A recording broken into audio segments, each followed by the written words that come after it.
사도행전 10장 44절로 11장 1절까지입니다. 길지 않습니다. 같이 합독하십니다. 시작.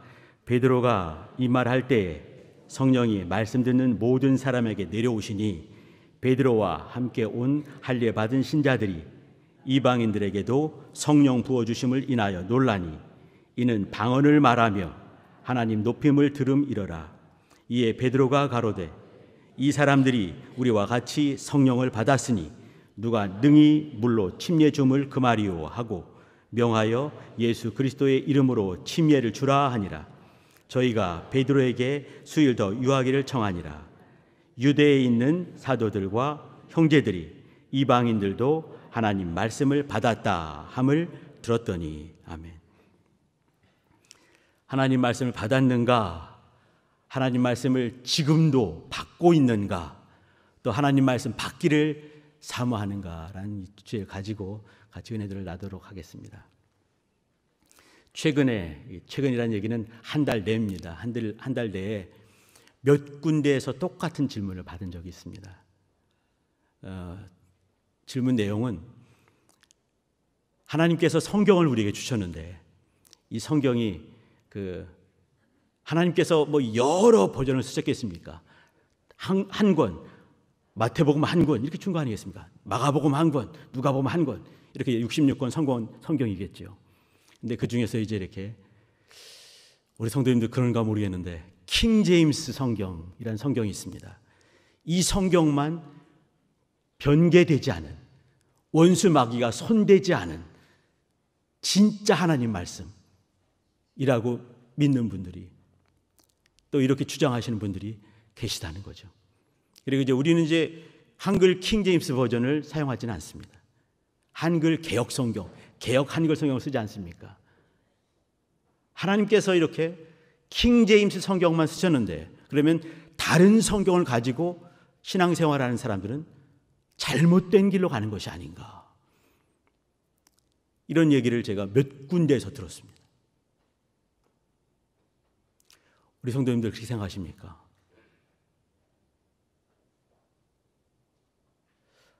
킹 제임스 버전, 보통 뭐 KJV 이렇게 말하죠. 킹 제임스 버전, 이제 킹 제임스 성경. 이 성경은 영국에서 1611년 그때 번역이 된 성경입니다.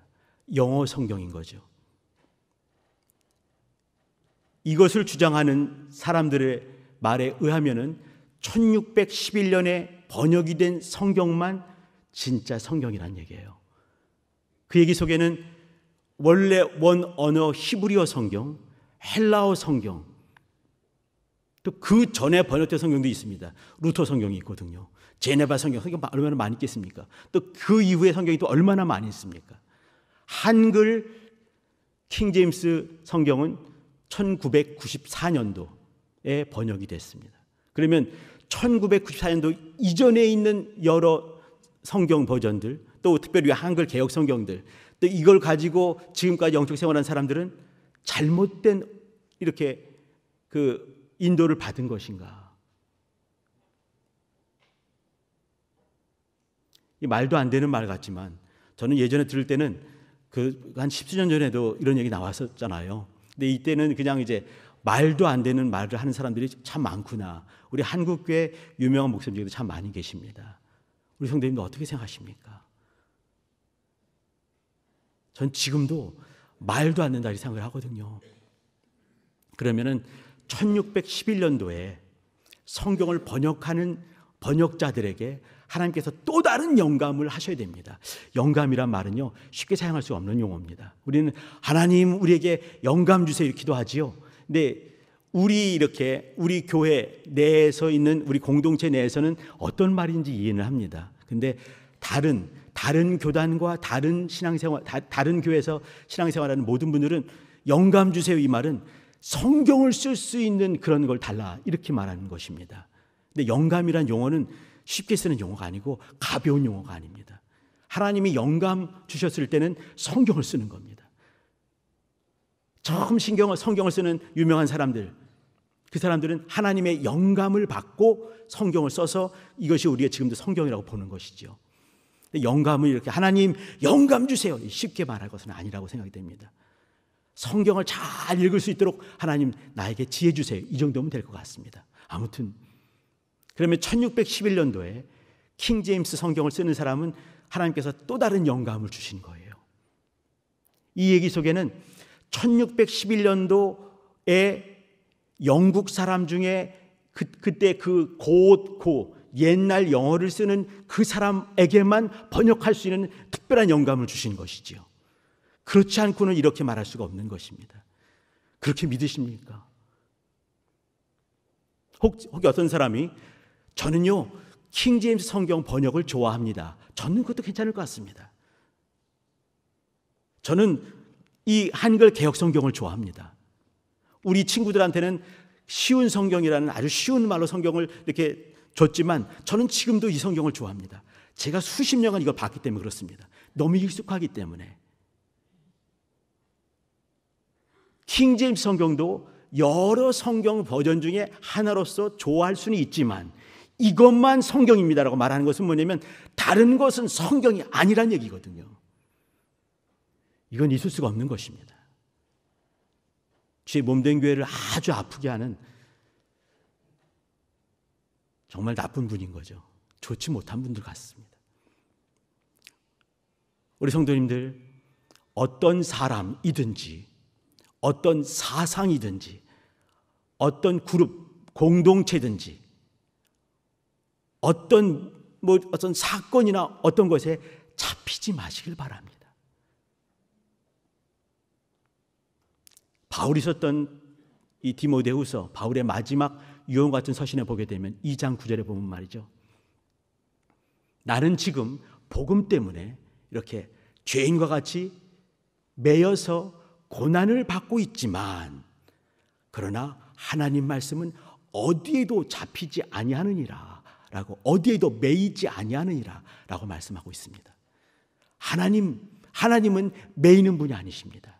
하나님의 성령 매이는 분이 아니십니다. 하나님의 말씀 매이지 않습니다. 우리 성도님들, 하나님의 말씀에만 매이시길 부탁드립니다. 신앙생활은 말씀에 잡히는 것입니다.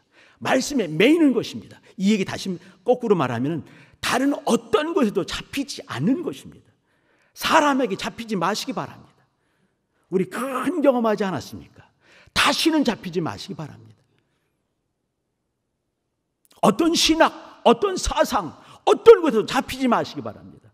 어떤 환경 가운데, 어떤 공동체에 잡히지 마시기 바랍니다. 오직 하나님 말씀에만 붙들리시기 바랍니다. 오늘 그런 의미에서 하나님 말씀을 받았는가라는 말씀을 같이 나누고 싶습니다. 받았는가, 이건 과거지요. 아까 말씀드렸지만 지금도 하나님 말씀을 받고 계셔야 됩니다. 또 앞으로 주실 말씀을 기대하셔야 됩니다. 기대하실 때 신앙생활 하는 것입니다. 지금도 받고 있을 때 신앙생활 하는 것입니다. 제가 과거형을 써놨지만 옛날 받은, 왕년에 받은 그 말씀으로 지금도 근근히 살고 있다 한다면 다시 한번 기도하시면서 말씀에 붙들리시길 부탁드립니다. 오늘 말씀 보시면 말이죠,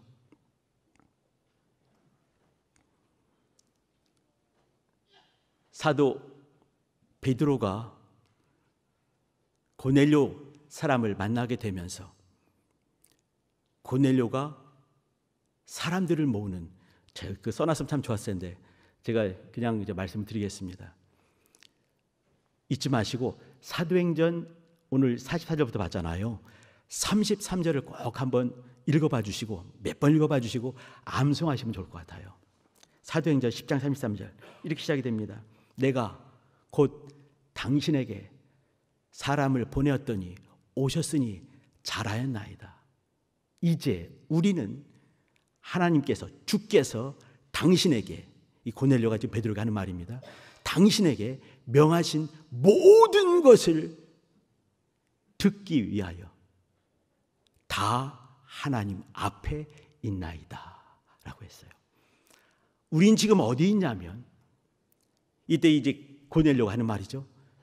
고넬료가 베드로를 이렇게 모셔올 수 있도록 이제 사람을 보내놓고 사람들을 다 끌어모았습니다. 자기가 사랑하는 사람들 다 모으는 거죠. 하나님 말씀을 정말 자기가 사모하기 때문에 자기가 사모하는 것처럼 다른 사람에게 꼭 들려주고 싶어서 사람들을 잔뜩 모았습니다. 친척들 모으고 이웃사람 모으고 잔뜩 모은 거 아니겠습니까? 자기가 알고 있는 분에서 다 모았겠죠. 다 모아놓고 베드로에게 하는 말입니다. 우린 지금 하나님께서 주께서 당신에게 명하신 모든 것을 듣기 위하여 다 하나님 앞에, 그들은 지금 베드로 사도 앞에 있는 것입니다. 근데 장면을 새롭게 만드는 것이죠. 믿음으로 장면을 만들어가는 것입니다. 뻔한 곳에, 그저 고넬료 집안에 어떤 한 구석에 사도 베드로 있고 베드로와 같이 온 몇몇 사람들이 있고 6명이 있었습니다. 그리고 고넬료가 가정과 고넬료의 지인들과 사랑하는 사람들 잔뜩 모여있고 이렇게 모여있는, 끼리끼리 모여있는 바로 그 조그만 공동체였습니다. 그런데 우리는 당신 앞에 있는 것이 아니고 베드로 앞에 있는 것이 아니라 우리는 다 하나님 앞에 있습니다 라고 말을 했습니다. 우리 성도님들 지금도 말이죠, 이인재 형제 앞에 계시면 안 됩니다. 누구 옆에 있으면 안 됩니다. 그저 없으니까 있으면 안 되는 것입니다. 하나님 앞에 계셔야 되는 것입니다. 하나님 앞에 우리는요 장면을 만들어야 됩니다. 순간순간마다 장면을 만들어야 되는 거예요. 내가 지금 누구 앞에 있는가? 내가 어떤 얘기를 듣고 있는가? 아니면 말씀을 듣고 있는가? 말씀을 받고 있는가? 그저 듣고 있는가? 오래 묵은 성도님들 계시죠? 저도 그 중에 한 사람입니다. 오래 묵은 이분들 예배 시간 빠지지 않습니다. 또 늦지 않습니다. 열심히 있는 것 같습니다. 말씀을 들을 준비되어 있죠. 말씀 듣고 좋아하시고 기뻐하십니다. 근데 거기서 멈춥니다. 그래서 받는 것이 아닙니다. 받는 게 무엇인지 우리 성도님들 아마 우리 그 왕정을 겪은 우리는 다 봐서 알 것입니다. 멀리서 이렇게 경성에서 한양에서 어떤 이제 이 왕의 교지가 내려옵니다. 그럼 어떻습니까? 멍석을 깔아놓고 거기서 그냥 간절을 몇 번 하고 그리고 받들어서 이렇게 받지 않습니까? 이거는 어지입니다. 이 왕이 이 사람에게 명령을 준 거예요. 이것을 받는 것입니다. 무릎을 꿇어가지고 몇 번 절하고 손을 들어가지고 주는 이 어지를 받는 것이죠. 이걸 덜덜덜 떨면서 봅니다. 보고 나서 어떻게 하겠습니까? 이대로 살아야 되는 것입니다. 이게 받는 모습입니다. 말씀을 받는 것이 바로 그와 같은 것이에요. 왕과 만나는 그 시간으로 하면서 자기 집 안방에 있지만 멍석 깔아놓고 준비 다 해서 옷 재개하고 그렇게 받지 않습니까? 말씀을 그와 같이 사모하는가, 이 말을 하고 싶은 것이에요. 지금은 이제 그렇지 않지만 전에는 이 새생명부에서 이렇게 포도 농사를 지었습니다. 이때쯤 되면은 이때 이전이죠. 그러면은 포도밭에 다 우르르 몰려가가지고 이제 포도 가지가 이렇게 나오죠. 옛날 가지 있지 않습니까? 묵은 가지 이렇게 있으면 거기서 싹들이 많이 올라와요. 그러면 딱 2개만 내비두고 다 잘라버립니다. 왜 그렇게 했습니까? 좋은 열매를 맺기 위해서 그런 거죠. 근데 중요한 것은 뭐냐면 묵은 가지에서는 포도 열매가 맺지 않습니다. 묵은 가지에서 새순같이 이렇게 올라온 거기에서만 열매를 맺습니다. 노개 있지요. 영개 있습니다. 알을 누가 낳나요? 어떤 놈이 낳나요? 영개가 낳지 않습니까? 나는 정말 순한 연 같은 사람인가? 영개인가? 아니면 난 지금 노개인가? 문득문득 제가 겁날 때가 많이 있습니다.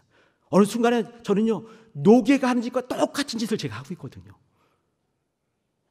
성경 말씀 딱 하면은 그냥 탁 떠오르죠, 이렇게. 성도님들 그렇지 않습니까? 오늘 사도행전 10장 44절 딱 하는 순간에 고넬료 얘기하시려고 하는구나. 어떤 분이 와서 또 그러시더라고요. 오늘 고넬료 얘기하시려고 하는군요. 맞습니다. 고넬료 얘기를 하는 거예요. 근데 고넬료 얘기가 아니에요. 2000년 전에 고넬료 어떤 사람이 아니라 지금 내 얘기를 하고 싶고 우리 얘기를 하고 싶은 것이에요. 당시 고넬료는 우리는 다 하나님 앞에 있나이다. 이 말씀을 고백하면서 하나님 앞에서 그 말씀을 듣고 역사가 만들어졌습니다. 기독교 역사가 바뀌는 일들을 그때 경험하게 되는 것이죠. 고넬료 이후부터 바뀌는 거 아니겠습니까? 복음이 이방인에게도 들어간다 되는 것이죠. 어떻게 가능한가요? 말씀을 받을 때 가능한 것입니다. 그러기 위해서는 장면을 만들어야 되는 것입니다. 내가 있는 장면, 내 영혼이 있는 장면, 또 하나님이 역사하시는 장면으로 인정을 해야 되는 것입니다. 하나님이 역사하실 때 그 사람이 진짜 크리스천 아니겠습니까? 나는 종교인으로 지금 살고 있는지, 나는 크리스천으로 말씀 받는 자로 살고 있는지, 예수의 핏부림의 은혜가 지금도 내 속에서 역사하는지, 내 가정 속에서 흘러가고 있는지, 우리 공동체에서 이와 같은 역사가 이곳저곳에서 드러나고 있는지.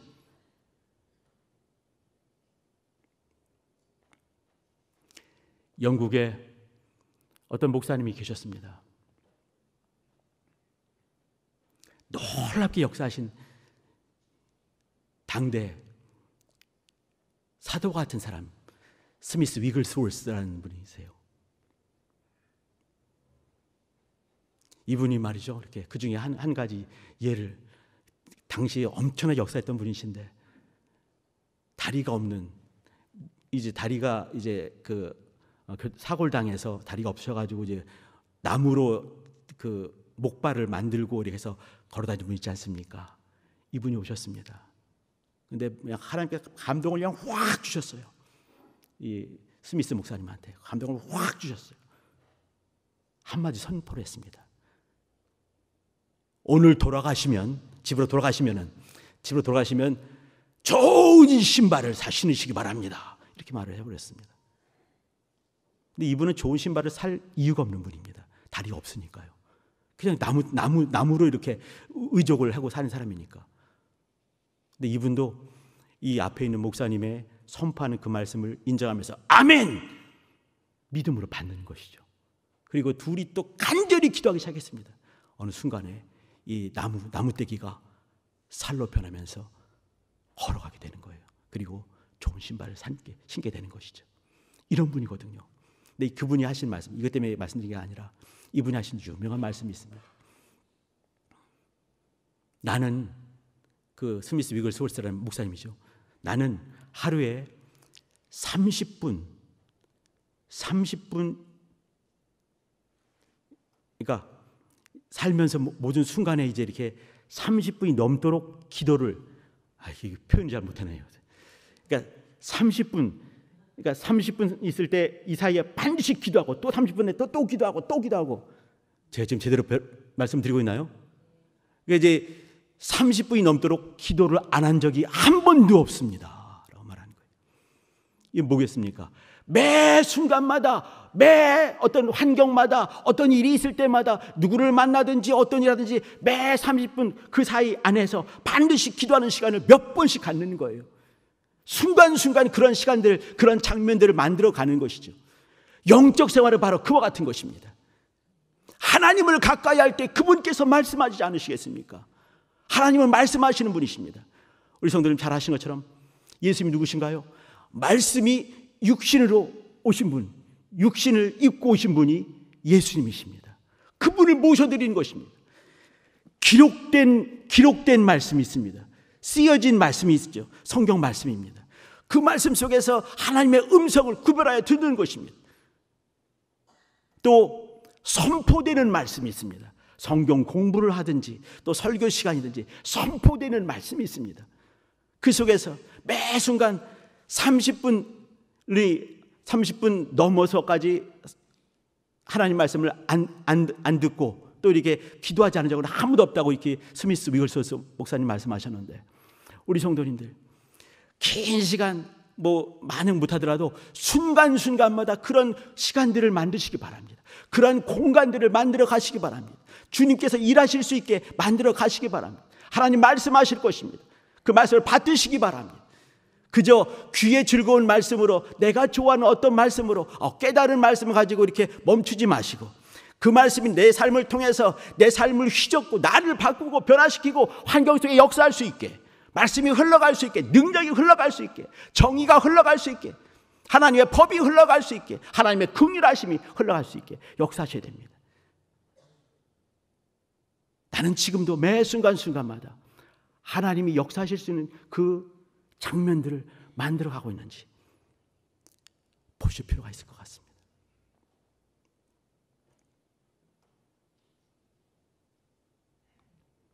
말씀을 가까이 하시길 바랍니다. 하나님을 가까이 하는 것입니다. 말씀을 가까이 할 때 하나님께서 피할 길 내시고 위경 가운데 그 말씀을 통해서 우리를 살리실 것입니다. 우리 하나님 지금도 살아계십니다. 살아계신 그분을 순간순간, 스미스 위글스월스 목사님은 30분 이렇게 말씀하셨는데, 순간순간마다 그러한 공간들, 시간들, 환경들, 영적 환경들을 만들 수 있는 여러분 되시길 부탁드립니다. 오늘 말씀 보시게 되면요, 성령을 부어주셨다 말씀하고 있죠. 또 이는 방언을 말하며 성령을 부어주신 것을 그들이 순간 알아버렸습니다. 사도 베드로가 설교를 하는 중에 이 사람들이 방언을 말하게 되는 거죠. 설교하는 중에 방언이 팍 터져버린 것입니다. 우리 성도님들, 왕년에 이거 경험해보지 않은 분들 거의 없으시죠? 뭐 특별히 뭔가 막 했을 때 엄청난 역사 있는 거 참 많이 봤지만, 설교를 듣다가 방언 터지고 또 이제 그 찬양하다 방언 터지고 혼자 회개하다 방언 터지는 것들 우리 얼마나 많이 봤습니까? 근데 우리는 어느 순간에 놓쳐버린 것이 참 많은 중에 저는 이 방언기도 또 그 중에 하나가 아닌가 생각을 한번 해봅니다. 우리 성도님들, 예전에 정말 우리가 건전했고 충만했고 하나님이 우리 정말 사랑하신 것들을, 내 가정을 사랑하신 것을 경험했던 것들을 얼마나 많이 있습니까? 놔버리지 마시기 부탁드립니다. 붙드시길 바랍니다. 말씀 붙드시는 것처럼, 예수 이름 붙드시는 것처럼 붙드시기 바랍니다. 틈틈이 기도하시기 바랍니다. 틈틈이 방언 기도하시기 바랍니다. 이걸 통해서 제자들이 사도 베드로는 이방인에게도 성령 모시는 역사가 있구나 알게 되는 거죠. 그리고 이제 하나님 높임을 듣게 됩니다. 이거는 하나님 높임을 찬송하면서 또 기도하면서 하나님께 감사하는 기도 들었겠지요. 또 그리고 그 다음에는 고넬료 가족들과 이때 은혜 받은 사람들은 또 이와 같이 하나님 높이는 삶을 살게 될 것입니다. 우리가 하나님 말씀 받는 그 이유는 그 말씀을 통해서 하나님이 역사하실 수 있게, 내 안에서 딱 멈추는 것이 아니고 역사하실 수 있게 방언기도 하시고 하나님 높이는 것들을 역사하시면서 하나님이 나를 통해서 역사하시는 하나님의 통로, 복음의 통로, 또 진리의 통로, 생명의 통로 될 수 있게 하시기 위해서 그렇습니다. 우리 성도님들 움직이셔야 됩니다. 말씀이 살아 역사하시고 어디에도 매이지 않는 분이시기 때문에 그렇습니다. 또 다 하나님 앞에 있나이다라 고백했던 것처럼 매 순간 하나님 앞에서 발견될 수 있는 여러분 되시기를 예수 이름으로 축원합니다. 역사하셔야 됩니다. 자, 그 다음에 보시게 되면요, 침례받는 얘기가 이어지지요. 침례받는 이야기는 사실은 이제 침례인이 된, 여기 이제 침례교 교리 가운데 들어가는 답답한 인생 정도로 머물면 안 되는 것입니다. 침례인이 되는 것이죠. 기독교 교파 속에 머무는 종교인이 되는 것이 아닌 것처럼, 또 침례교 교파 속에 머무는 답답한 인생이 아닌 것처럼 그리스도인이 되고 침례인이 되는 것입니다. 예수와 함께 죽고 예수와 함께 사는 것을 경험하는 사람이 되는 것이죠. 세상이 잡을 수 없는 세상의 환난과 핍박과 유혹에 잡히지 않는 사람이 되는 것이죠. 이게 침례인 아니겠습니까? 우리 성도님들, 진짜 그리스도인 기독인 된 것처럼 진짜 침례인으로 발견되시길 부탁드립니다. 그리고 진짜 말씀의 사람으로 발견되셔야 됩니다. 여기 오늘 같이 나눈 말씀, 하나님 말씀을 받았는가? 우리 하나님 말씀 받는 그 순간에 진짜 크리스찬 되었습니다. 또 침례 받으면서 옛사람은 죽고 새사람이 주와 함께 살 것을 믿음으로 첫 번 순종으로 우리는 고백을 했습니다. 말씀 받았던 경험이 분명히 있지요. 그러면 지금도 하나님 말씀을 받을 수 있게 움직이실 필요가 있습니다. 또 앞으로 주실 말씀을 기대하면서 또 장면들을 만들어가는 것, 다 하나님 앞에 있나이다 고백할 수 있는 여러분 되시길 부탁드립니다. 같이 기도하겠습니다. 기도할 때 하나님 말씀 받았사오니 이제는 말씀을 늘 경험하는 새로운 장면, 믿음의 장면들을 만들어가고 주실 말씀을 기대하며 주 앞에 무릎 꿇으며 주 앞에서 발견되는 하나님의 사람 되게 도와주세요. 주여 한번 부르고 기도하십니다. 주여.